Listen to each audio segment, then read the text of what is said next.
Hello everyone. Today we have a bit of a different video. This time around I want to show you how to start reading the chart that you get from me when you get your reading from me. As you probably know, once you get your reading from me, you also get a PDF file that looks something like what I'm showing here on the screen. And I want to show you how to look at this, not how to interpret it. That may be another series of videos in the future, but just for you to know what it is that we're looking at and what it is that we're talking about when we're looking at the chart. This is also going to help you as you go along and you try to understand your chart better, as you try to understand yourself better. But also, if you go back and check other videos that I've uploaded, this video that I'm doing today, this is going to help you. It's going to help you understand what it is that I mean when I say Scorpio placements or Virgo placements. It's going to help you understand what is it that I mean by second house, third house, all that sort of stuff. Okay, so today we're live in the studio, which is why you can't see my pretty face. And we're recording it like this. I actually really look forward to using a new microphone that I got for my phone stuff, but this is the video that we have next, and I cannot show you my new microphone yet, which is a shame, but it is what it is. Now, before I go into explaining how to understand your chart, a couple of housekeeping things out the window. Is that how you say it? First of all, uh, yes, remember to like and subscribe and share the video. That really, really helps. When you watch the video, give it a thumbs up, give it a comment, share what resonated with you, what kind of videos you would like to see next, that sort of stuff. It really, really helps. And it helps us continue knowing where to direct the content so that we can build it together, which is a really exciting idea to build it from. And additionally, I am very excited about my latest research and I want to tell you about it. And this is child prosperity. Meaning, in my latest research, I am seeking to determine how it is that your child or your children will be able to achieve prosperity. How can they keep their wealth and their prosperity in their lives? But also, how are they risking losing it? The results of this research I am currently refining. But if you would like to know the information and if you would like to participate in the research, it is already available in my newsletter. If you are subscribed to my newsletter, actually, by the time this video comes out, you still have some time to subscribe for you to catch the second part of the research, which, again, what it's going to show us is for your child or for your children, how they can make money, how can they achieve wealth and prosperity, how can they keep it, what works for them to keep it, and also what are the possible obstacles and risks that threaten their prosperity. So once that is all refined, I will share that information, of course. But anyways, let's talk briefly about what it is that we have here on the screen, what these charts are, and how can you better understand it. So when you get your report from me, you are going to get at the very top a section with two shapes like these ones that we have here. One of them says RASI, Rashi. The other one says D9. When you get your chart from me, for now, I recommend not really paying a lot of attention to the D9 chart. Not because it's not important, it's actually tremendously important. But let's say for now, we're going to focus on your birth chart. And that birth chart is this one right here called Rashi. So whenever you get your report from me, the one that says Rashi, that's your chart. And that is what you want to be looking at.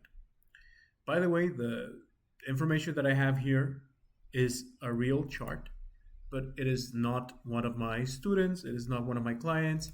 I will only share those charts with permission and, of course, with complete anonymity, because I don't like doing it any other way. Even though I look at so many charts, I don't want to share anybody's chart like that. So I would ask permission first, and I would do it anonymously. If I see something really striking in your chart and we see that prediction, I really like when that happens. And you've probably heard me say, like, hey, can I talk about this in a future video? And we do it anonymously, and it's up to you. Additionally, I don't publicly do charts of living people. So I've researched charts of people who are very prevalent and very interesting and very uh, iconic or very important or infamous or famous of the world. I can look at Trump's chart. I can look at Claudia Sheinbaum's chart, the Mexican president. I can look at a famous celebrities chart. You know, all of that is possible. But when we're talking about living people, I don't find it ethical myself to share those charts just out there in the open like that. Okay? I only talk about those charts in private settings and with students with specific settings in which it is very contained and we can keep things with secrecy and understanding. Uh, I just wanted to point that out. I may mention in the reports that you get from me, you may also see names of people who share your signs or your certain things from your chart. But you'll see that these are people who are no longer with us. Or if I mention anyone like that, again, it is, like I said, our private setting. So, yeah, this is a chart of someone who is an incredibly fantastic writer who made a very iconic project that impacted millions upon millions of people all over the world for decades and decades to go. This is that person's chart. And this is a person who very dear to my heart, and they passed away uh, a while ago. So once again, when you're looking at your chart from your report, you're going to look at the Rashi chart. Now, all these letters that you see here or on any chart, you see a combination of letters and you see a combination of numbers and you see shapes. This is a rhomboid, triangle, triangle, rhomboid, triangle, triangle, rhomboid, triangle, triangle, rhomboid, triangle, triangle. And that's it. You see the numbers 1 to 12. And then you see the letters. Let's get the letters out of the way first. I think that's the easiest part to identify. Probably for most of you, you're already figuring it out. But quite simply, we have SU for sun, MO for moon.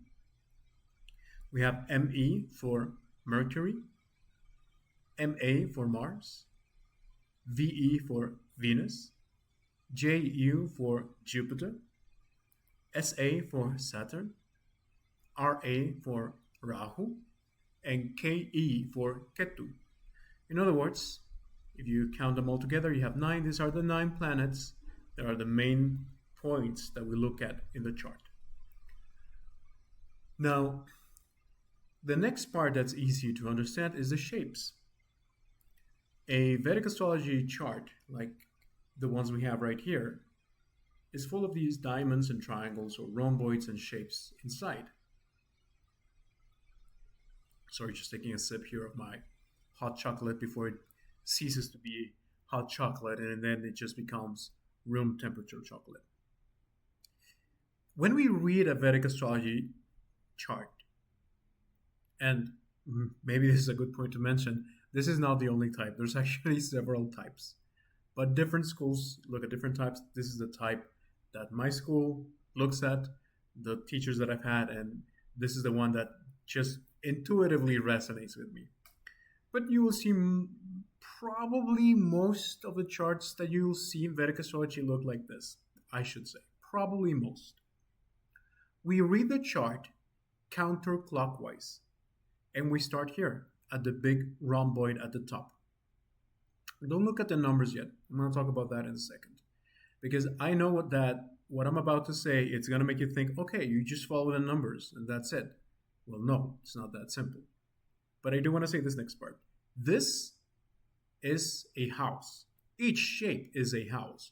You have 12 houses. And like I've probably told you in my readings or other videos, each house represents a dimension of your life. The first house is you, in very simple terms. The seventh house is right opposite, right? First and seventh. So the seventh house is the other, your associates, your partners, the people that you make agreements with, the people that you're face to face with, and of course, your romantic partner in marriage. So first house, seventh house. Fourth house is home, home life. So this is where you sleep, you rest, you eat. And directly opposite to it, going all the way over here, you have the 10th house, which is the opposite of the house. What's the opposite of the house? Your work, your public life, what you do outside, out there, when you're out there, out and about in the world.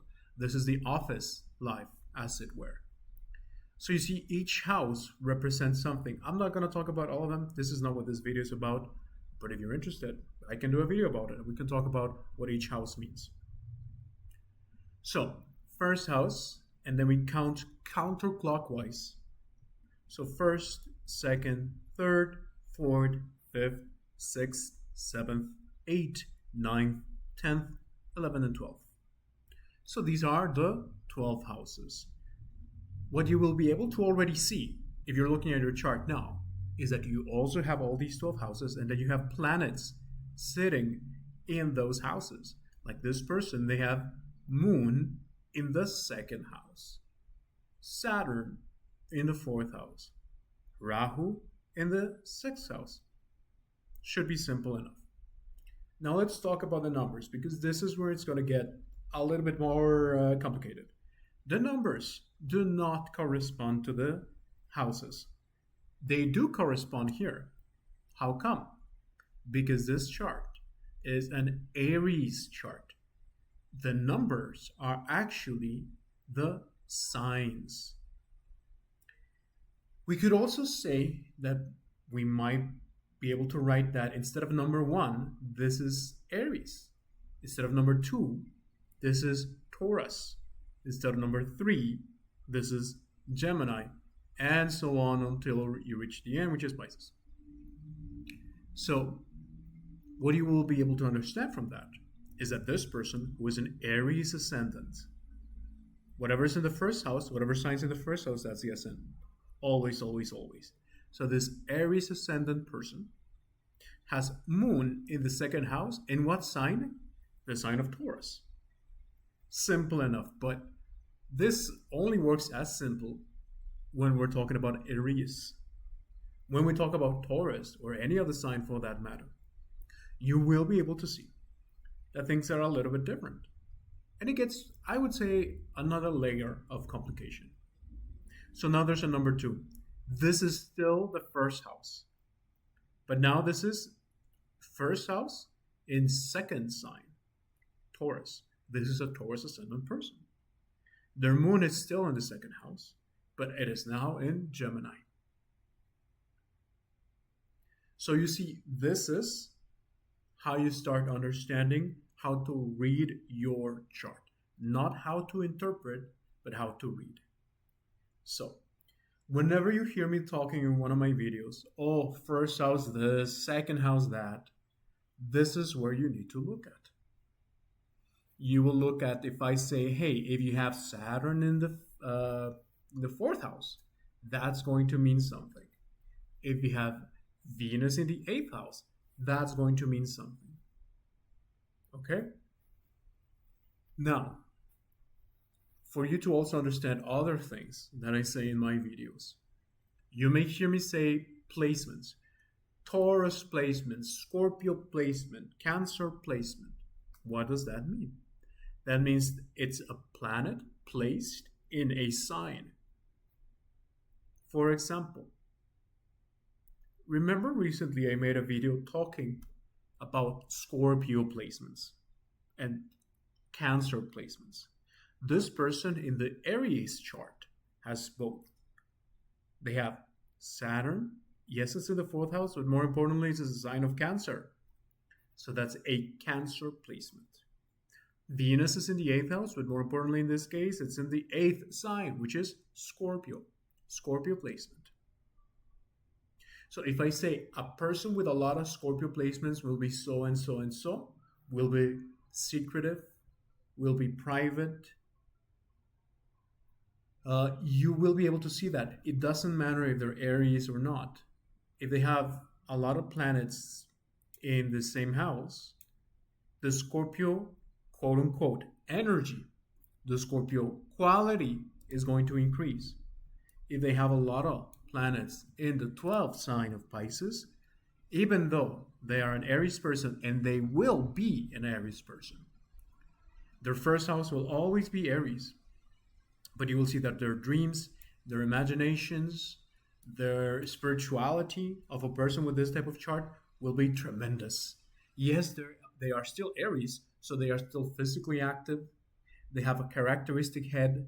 They may limp from one leg when they're older, like many Arieses. They are impulsive, they are active, they are enthusiastic, they are pioneers. But this Aries in particular, you will see that they will also have a lot of secrets, and they will love taboo, and they will love all things that are mysterious and dark and secret and kinky, for good or ill. So you may not know that on face value, but then you meet them privately and you're like, whoa, I did not know you like this, this, and that. Or they may also be very inclined to very secretive spiritual things, a very secretive mantra that they learned from a master, things like this. Even though they are an Aries person, and the Aries characteristic will always be there in the baseline of the chart, this person now has a lot of Pisces placement, a lot of Scorpio placement, which will tell you a lot about a person. So you see, it's very complicated now to try to understand a person only by having one interaction with them, and then you try to understand everything about them. You're probably only going to have a really small piece of the puzzle. But with the chart, we literally can see anything and everything. And I guess just to make another example, if I'm looking at a Taurus person, and again, let's say, I put a lot of things, let's say in their fourth house, like this. This person both wants to spend a lot of time at home, but can't spend time at home. They will be constantly called, actually, just because I did that, I need to do this at the same time. This person will be called to leave their house, to go to work, to have a public life. They will yearn from home, and at home is where they will curl up in a little corner and feel like they can restore and defend themselves and protect themselves and kind of take a break from the world. But they are compelled to go outside to the world. That being said, because of these placements, you can also help this person by when this person aspires to move overseas, it's going to get a little bit better. When this person gets older, it's also going to get a little bit better. And when this person owns land, it's going to get even better. If they're only living with their parents or roommates, it's not going to be as good yet. But when they buy land, that's when they're really going to feel like they can really be at home, especially when they have multiple properties. So, in this way is how you can start. I don't want to do too much interpretation because I get excited just looking at something, but I hope this makes sense. And if it doesn't, you can let me know. This is how you start looking at your chart. So, as long as you memorize that Rashi chart that I mentioned earlier, and you start getting familiarized, okay, that's the first one, that's the second one, okay, and you start getting it. In time, maybe a few weeks, maybe a few months, you'll be able to kind of tell yourself, okay, yeah, I do seem to remember I have Mars in Aquarius in the 11th house. What does that mean? Oh, okay. Mars said that Jupiter was in Taurus and then it went to Gemini. What does that mean? Maybe you have this going on, right? Or even in another sign, maybe you have this going on. It's still Jupiter in Gemini, it's just in different houses, right? So when I talk about Jupiter in Gemini, that's what it's going to be. When I talk about Scorpio placements, you're going to look at that number 8. When I talk about 8th house placements, you're going to look at the same 8th house. Capricorn placements, Aquarius placements, Pisces placement, etc. and so on. So once again, this is how you can start taking a look at your chart, trying to understand what it is. And once you have the grasp of this, you can go back and watch some of my older videos and, of course, some of the future videos, and you'll be able to see a lot of stuff that is amazing for you to start figuring out about yourself. Um, that to me is an extremely exciting journey, and it is just a journey of self discovery. So, once again, I hope that makes sense. Please share, like, comment, all that stuff because it really, really helps and I appreciate it so much. And I wish I could thank you in person and give you a big hug, but I can't. We're online and we do what we do, right? In the meantime, if you want to get a reading, you know how to do that. If you want to send a question, anything like that, I'll be happy to hear from you. That's all from me. Uh, and I'll see you next week. Thank you.